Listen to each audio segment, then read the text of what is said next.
Good morning. I forgot. 109, 110, whatever day it is. We're around there. One of these days I'll know exactly and I'll tell you exactly, but it's about that. I thought I was gonna every time I get on, it's my first time talking this morning. It's early. Matthew had to get up early because he himself had to go to a doctor appointment all the way out in like USC area, so that kind of downtown. So traffic, hello, yuck. Uh, so anyway, I thought I'm up. I might as well say hello. So the reason I didn't vlog last night is because just like the past 2 days, well, this will be the third day. At the end of the day, I just feel crappy. Last night was no different. I did wake up with a headache yesterday morning, so I took a half of a migraine thingy. That's caffeine and ibuprofen pill, and it kind of made the day bearable. And then like around 4 and 5, I was just like, oh man, my head was pounding, my whole body still. It was just achy. Last night's sleep was horrible, hence that's why I'm up so early. My head is exploding. It doesn't feel good. It's not horrible. I have had far worse. But it when it kills your sleep, not good.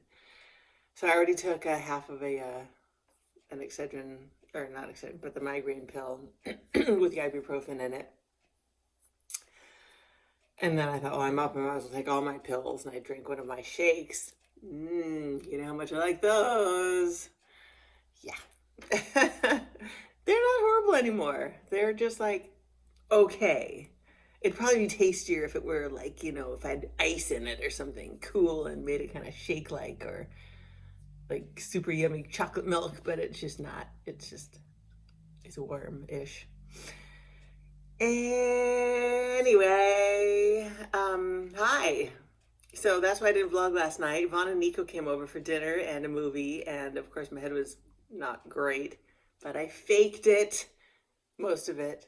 Matthew knew. He just kept like kind of rubbing my back a little bit, my shoulders, and nothing was helping, but it was sure nice to get the attention. As we know, we like that. And so he's gone early and I'm up and I'm just kind of waiting for the medicine to kick in, so my head will clear.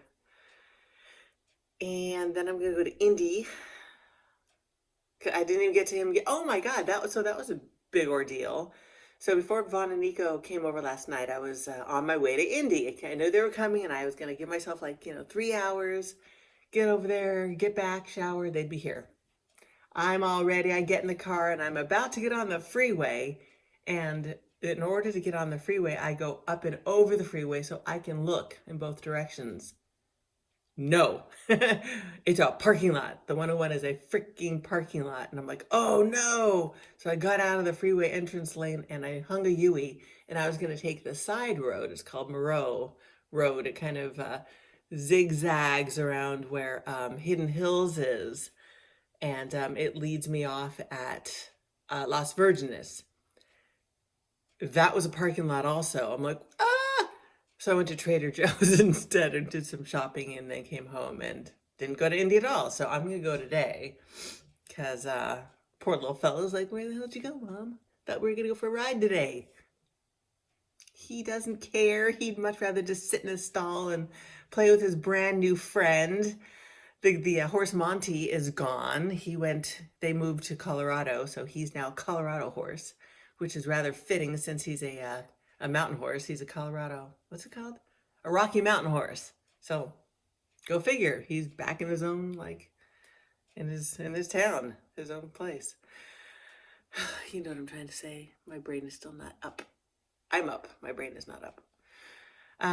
So anyway, he has a new horse, a beautiful horse, gorgeous horse next to him, and they're in love. They just hang each other's heads over the stall and they're like, I love you too. I love you too.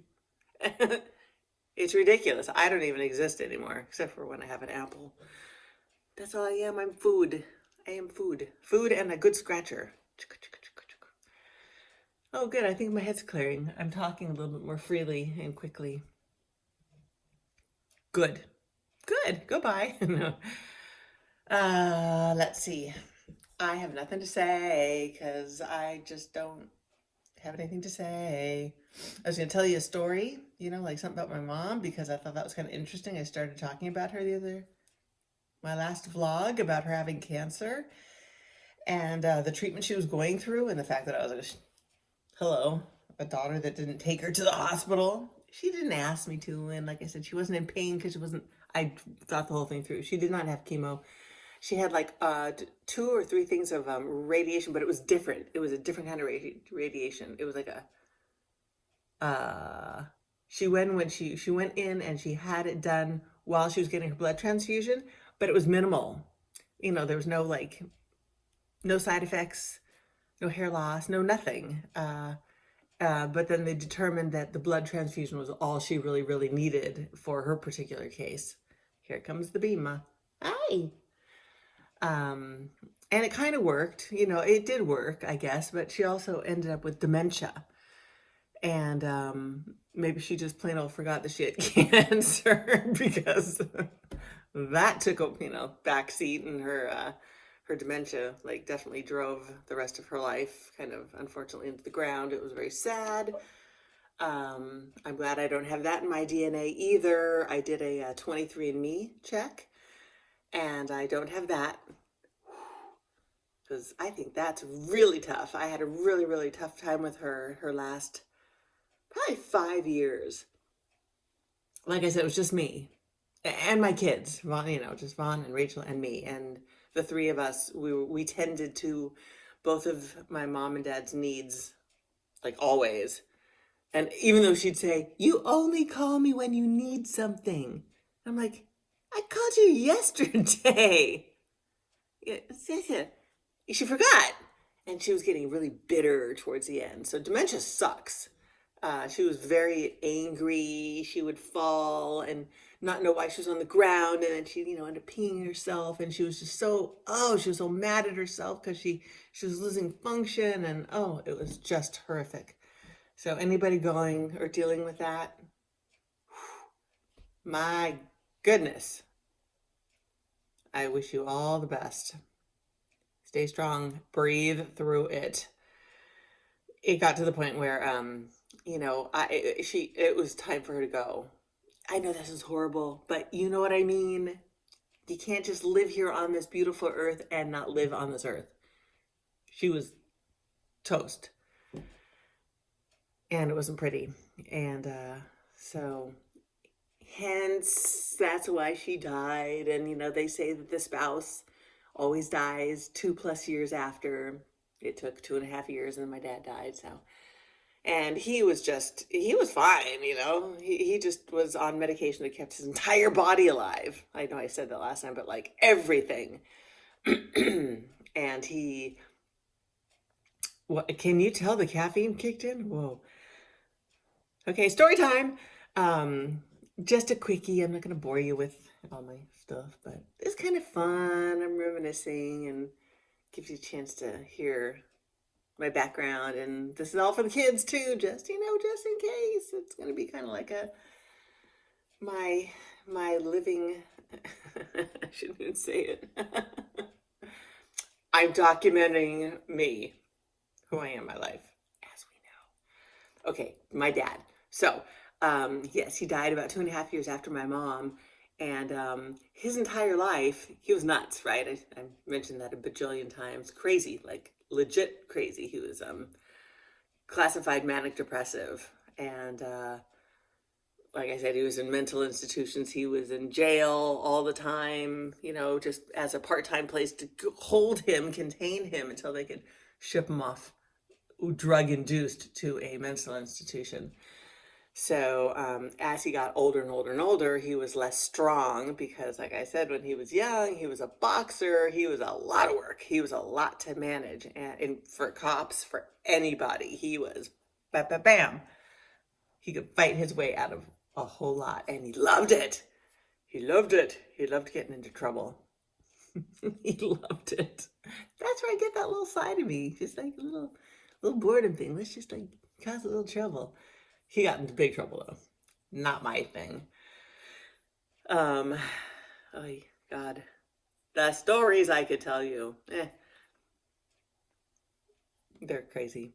But I'm not really gonna go all that far in depth. But I just wanted to say that when he was his last years after my mom had died, um, with the two of them, I kept the kids and we moved them. I think it was 6 times in like 4 years. That's a lot. That's a lot because they kept downsizing and needing an increase in help. So they went from a zero assistance house to a full assistant at the very tail end. At least my dad. I was with my mom, so she didn't need the full assistant, and my dad was still with her ish. Did I tell you? They ended up at this assisted living place, and because my dad was always following my mom always made sure that he was around. That's how codependent they were, and they've been divorced since I was 9. And they fought forever, but so they find themselves in this assisted living place, and he ends up moving in the like apartment across the hallway. That's funny. So when we go to visit them, dot, dot, dot, dot, dot, on one side, dot, dot, dot, dot, dot, on the other side, and we all meet and we all go into like my mom's house or apartment. Holy cow. That was actually kind of fun, but that is where she died, and she was able to die there not fully assisted because, like I said, we were there a lot. She was a nightmare. She was not a pretty nice person at the end. Not to me, anyway. I don't know why. Why me? Because I was there all the freaking time. I helped her all the time. And they were always in the hospital because she was always falling. And then she'd be just like, what's going on? Why am I here? And it's like, oh, yeah. And it happened, I don't know, 15 times. The fire department, they'd show up and they're like, again? Sorry, I wasn't here to call or not call, but yes, you need to take her in because she's not doing well. Anyway, so I keep talking back and forth. So I was just going to tell you about my dad real quick. Okay, so he is now on his own, and we moved him yet again to another assisted living place because he refused assistance because he is who he is. He always got in trouble. Sound familiar? He loved cigarettes, and he was always frickin' smoking cigarettes, those nasty things. And you're not allowed to smoke in these places. You're going to burn the place down. I was just telling Matthew this story, and I had some friends over. It was Kathy. And anyway, these stories, because you'd walk in, the kids and I would come in to say hi, and the place looked like frickin' Cheech and Chong's van. It was just a smoke-filled cave. And we're like, oh my God, we'd walk to the slider, we'd open that, we'd turn on the bathroom fan. We're like, stop it. You're gonna get kicked out. Sure enough, I'd get this, little message from the downstairs office. Donna, we'd like to have a word with you about your father. I'm like, oh no, not again. Was not the first, second, fifth, 10th time. You need to tell your father he cannot smoke in the apartment. I'm like, I know. What are we gonna do? Get a security guard to like keep him in check? Not gonna happen. Because that's what he likes to do. He's a writer. That's what he does. He writes. And he smokes. Bum, bum, bum, bum, bum. Just writes and smokes. And he's so busy writing and smoking that the cigarette ash gets bigger and bigger and bigger, and it just falls. Poof. And so he's got like these burn marks all over his clothes. And so when he goes down to eat in the community dining room, because when he eats, and he's like plop, plop, plop, plop. So when we come to visit him, he's got food particles and burn marks all over him. It was so embarrassing that it was funny because the kids and I just were like, really? Papa? Can we put some decent clothes on you? So go, ah. And he'd smile because he always does it. He'd go, ah. And then he'd go, he was such a, he was such a funny guy. He was very funny. Crazy, but funny. And the older he got, the less, no, I'm not going to say the less crazy he got because he was crazy, but he was manageable because of his age and because he had withered away. He went from this big guy, big burly, muscle man, into a 88, 89-year-old decrepit. He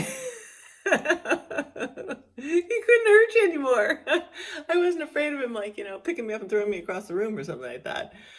Because he couldn't do it. He probably could if he really wanted to, but he loved us. Oh, yeah. He just loved the heck out of us. And we spent a ton of time with my parents. I got, as horrible as it was great because, geez, at least we got the time with them. And I know that the kids and I did our part to give them as much love as possible, as humanly possible in the end of their life. And what more could you ask for than to be loved, knowing that you were a shithead and to still be loved at the very last day of your life. Except, so he became more and more and more work, and he eventually got kicked out. Of course he did. And because he was a vet, he was able to get into he had to go to into the hospital. That's what it was. So he was in the VA hospital there off of Wilshire. That's not pretty.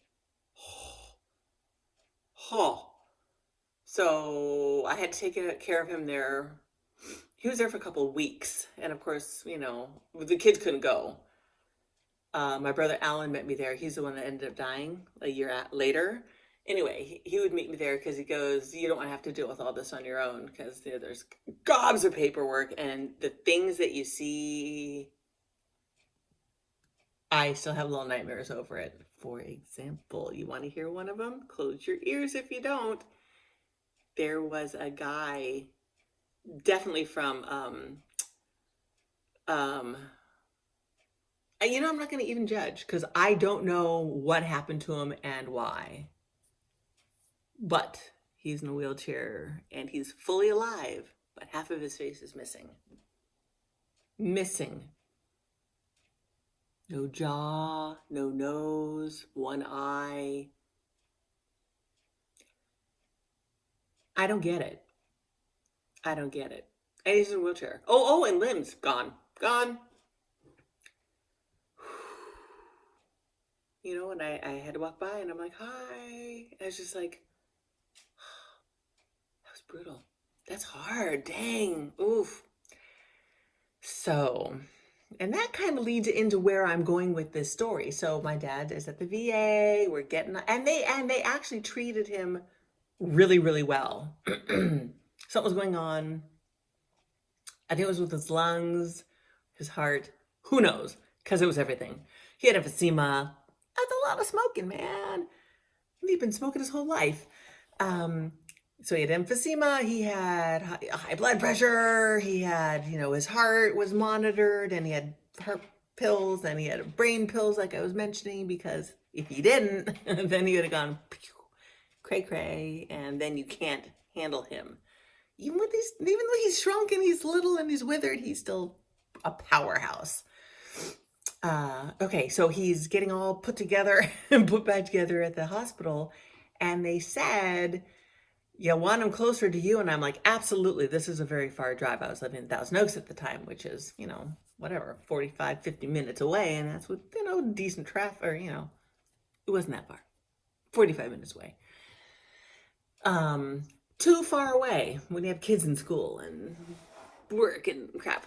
So we moved him to this county hospital because I didn't know any better. And I'm just like, oh, they moved him. That's what it was, because I didn't have the wherewithal to do that. It's VA, it's county, boom. They moved into the county hospital in the valley. Okay, that was scary. I I the kids say that they were with me. I don't recall them being with me, and I hope I'm not repeating myself. I just am in this mode right now to tell you about my dad because this was frightening. So he's in this county hospital, and absolutely repulsive. They should be ashamed of themselves. Yeah, the people that own or run or work in these hospitals, they should be ashamed of themselves. Correct me if I'm wrong. I don't mind if you yell at me and say, how dare you say something like that? But I witnessed it. My father was in horrific shape, and I will stick with my father, even though it was everybody that was in there. They keep you alive as long as possible, because the longer you're alive, the more money they take in. Am I allowed to say these things? This was my experience. I'm in the room with the head guy, filling out a freaking stack of paperwork, like a stack. It took me an hour just to fill out all this stuff. And he says, so, and this one is about your father's finances. How much money has he got left? I'm like, how much money has he got left? He goes, well, yeah, that'll indicate, how basically how long we can keep him here. And I'm just, it's like my head and my heart are now fighting because I want to like slap the guy and I want to get my dad the heck out of here, but he's in really, really, really, really bad shape. And he does not have enough money left anymore because all these moves and all these hospitalizations and all the stuff was eating away at their finances. So he was there for about 2 weeks, and he looked at me, and he's like in a wheelchair now. My dad was never ever in a wheelchair, and he says, "This is hell. I'm living in hell." He says, "I want to die. They're keeping me alive with every drug. Every single drug is keeping a part of me alive, and they're making me swallow pills." And when he was younger, in the mental institutions, he would hide it like in the corner of his mouth, and he'd like spit it out later.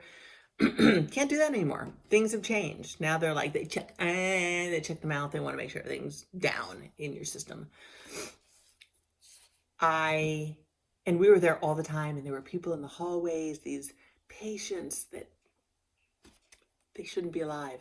They'd be happier not to be alive because they were just like, hitting their head on the walls and slobbering, and they're not functioning. They're not even humans at this point. And I just wanted to like,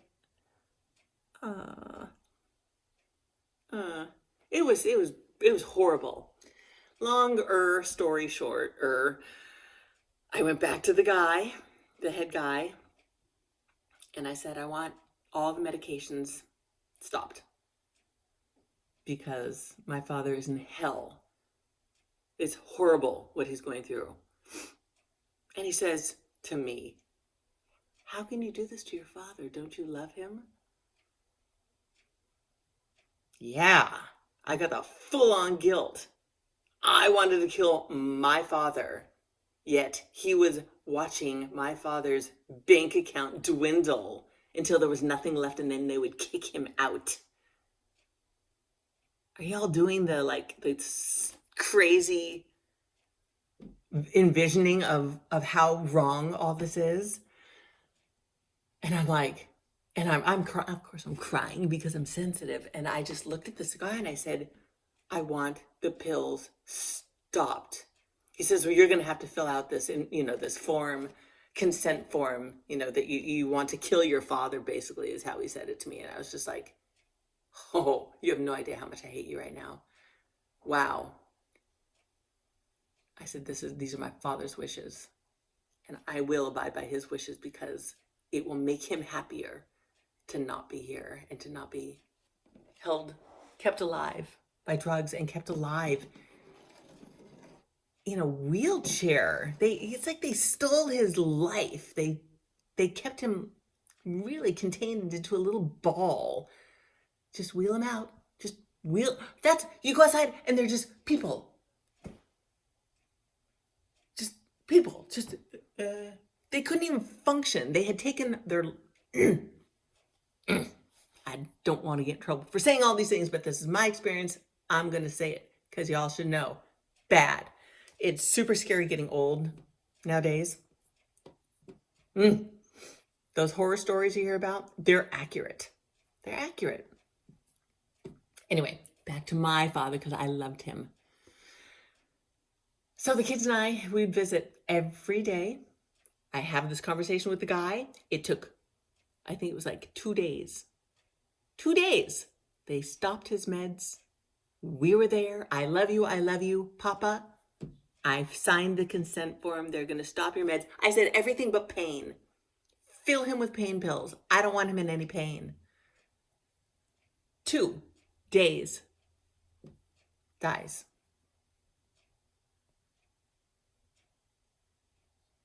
Yeah. That is how artificially alive he was being kept. Poor thing. I was so happy. It was such a poor, horrible way to live the last days of your life. Last weeks. He was there for like 2 weeks. And trying to comprehend what was happening. That's a lot for one person to have to deal with. Me and my children, they were little at the time. And we all would just talk about it and talk to him. And it's like, Papa, what the heck's going on here? Why is your body failing like this? Why are you in a freaking wheelchair now?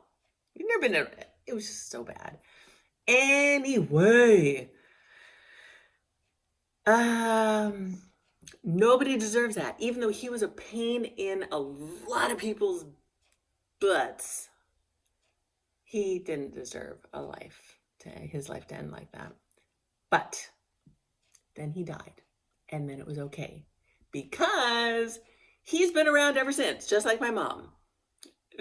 They're always sending me silly, stupid things, cues. Random book will suddenly be like, why did I open up a book that was my dad's? That was weird. Things like that. Fortunately, and oddly enough, both my mom and dad have, either me or my brothers, or my son, Vaughn, had videoed both of them separately, of course, because they didn't want to be next to each other. But we have little video snippets of both of them just talking about their lives. And here I am doing it too. I just think that's kind of interesting. It was not thought about until the second that we all have this in common. And quite honestly, I think everybody should do a little something like this for their, kids and their family and friends. So, yes, you know the person so well, but to look back and go, oh my gosh, I didn't realize that about that person. Or now these little videos can hang out with my, my family and friends. But I'm going to be here. Don't y'all worry about that. I'm not going anywhere. I'm going to stay here. Right? That's my plan. To live, we must die. And to die, we must live. So, and we don't know when the dying part's going to happen. So, live it up. Yeah, I'm going to go into my spiel again. Y'all want to hear that? No. My brain feels better. Yes. That medicine rocks, baby. That's cool. I still have a kink in my neck, but that's from having had the headache and having had a bad sleep. But I feel much better. My brain is not like, because when I get a headache, I'm like, ugh. I always try to like laugh my way through it or smile my way through it or exercise my way through it or whatever. And it works. Because anything's better than just sitting there going, I don't feel well. Give me a wheelchair. So the moral of all these stories is, yeah, I'd rather like not live than to live in a poor environment and not be, you know, I don't want to be mistreated. I want to be wrapped in a shroud and buried under a beautiful oak tree. I want the animals to eat me and the bugs to eat me and for all my pieces and parts to be donated. I want people to have my eyeballs and somebody else to have my teeth. Somebody else to have my... You don't want my liver. Maybe you do. Maybe it's better now. I don't think you want my pancreas, though. I don't know. But my heart's good. I got a big old strong heart. Let's go through my organs. I don't even know. When I get like another scan that tells you where things are not, where cancer is not, all those organs can be donated to other people. But definitely my eyeballs. Even though I do have astigmatism, that kind of sucks. But can you imagine somebody else walking around going, hey, I'm seeing Donna through Donna's eyes? Okay, now I'm just getting all weird. God, I am feeling better. Drugs are amazing. I shouldn't say that out loud. You know what I mean. My pain drugs. So I've kept you for 31 minutes. I was going to literally be on here for 1 minute. 1 minute, just to tell you that my head still hurts and it's been 3 days. Oh! Sorry, I gotta backtrack again. Hope you guys have patience. I've been not vlogging. I've been writing down all my food, medication intake, and all my side effects. And I'm like, oh, my freaking head. Yesterday I'm like, geez, man, I'm doing this headache thing again. And I look back, and 2 weeks ago, which is the weekend after chemo, same thing. Bam, bam, bam, bam. Look back again. The weekend after chemo, same thing. Achy, headache. At one point I go, what's with all the headaches? Every Sunday, all the way back, at least 4, because I wasn't doing that the first couple rounds of chemo. I didn't know to write the side effects.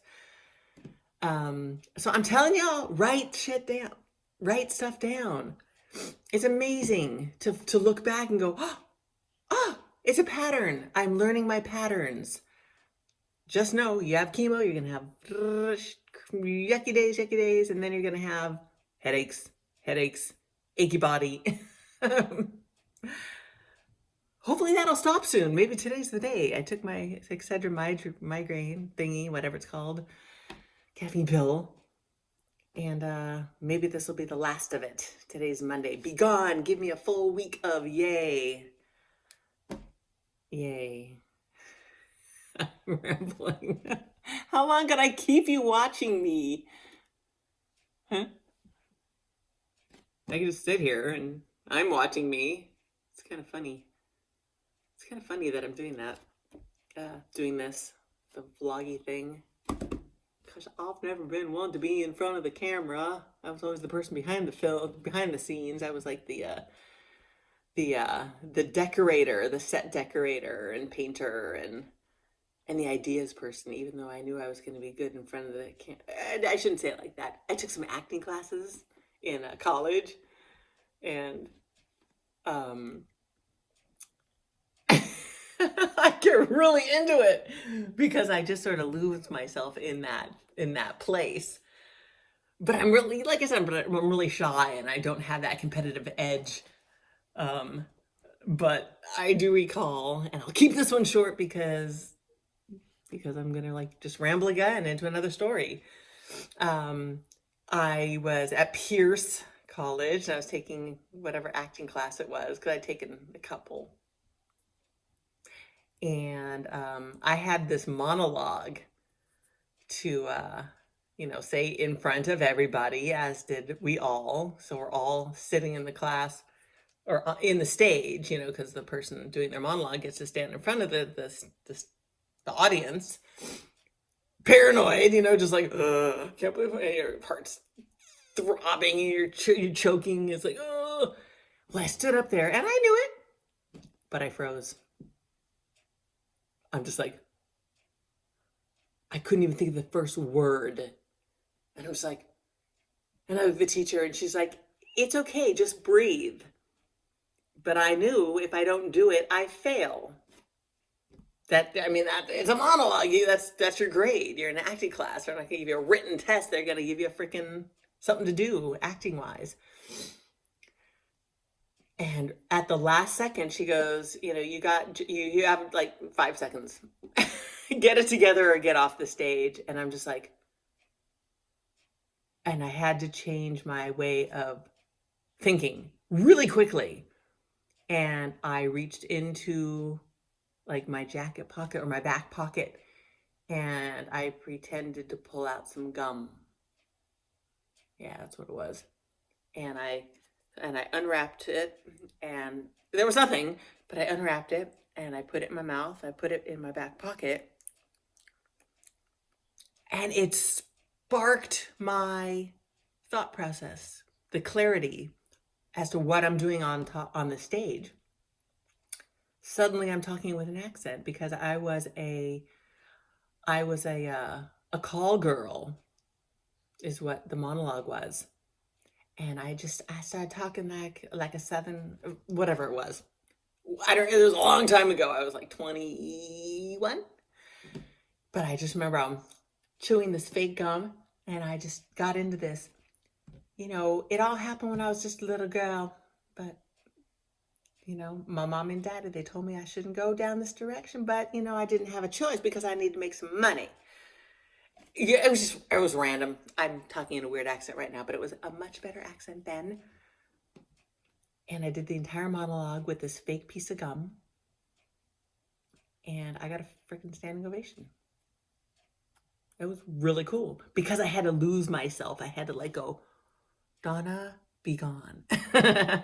Stop thinking and just be. And I went off into this world of this call girl. And the chewing of the gum, so I pretended I took it out, and I like went like this, and I put it on the floor. And the teacher's like, so what did you do with your gum? And I said, there was no gum. And she's just like, hey. That was kind of cool. Okay, I do have one more. I'm taking up all kinds of time. I don't care. I need to talk. I wasn't feeling well. Now I'm feeling really good. So you guys are all going to suffer. Sorry. Okay, same class, I think. Might have been a different semester. Anyway, with a partner. We had to have a partner. Or she just chose partners for you. And I was with this guy. We had to come up with a scene. Some random scene. We had to make it up. And he was to approach, I'm sitting on a park bench, and he was to approach me. He was going to walk by me and try to pick me up. And he sits down or something, and I'm kind of flirty, and then he like scoots over, and I'm like, I'm losing my flirty, and he gets really close to me, and I I knew what I was doing, but he didn't. We talked about it, but it was like an improv. And anyway, so he gets closer and closer, and then he goes to like touch me or to get all in my, too close to me, and I went, get away from me!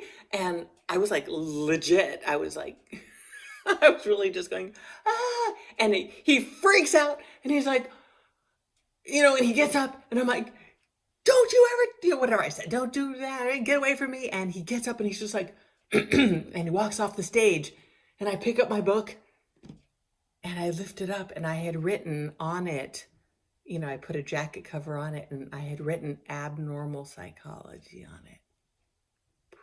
And I sit back on my bench with this book so everybody could, because I'm like, and I made sure that everybody could read it. I got a standing ovation for that too. It was way cool. Didn't plan it. It was planned, but I freaked the guy out because he had no idea I was going to go in that direction. But I didn't know I was going to go in that direction either. So I could have been an actress, but I don't like the whole background stuff. It's too competitive. It's too cutthroat. I'd much rather have an audience that can only push a button and turn me off. I don't want to listen to the critiques. Get off the stage, you suck. I don't want to hear that. So that was my acting. I have more, but those are the ones that I remember. Anyway, totally aced those classes because that was really fun to go away from yourself like that, just to completely just go, become something new and different. I get it. I get it. Okay, now we're taking up a whole lot of your day. Thank you for listening. I love you. I love me. I feel much better. Thank you. I will talk to you all later. Okay? Mwah and mwah. Mwah. Bye.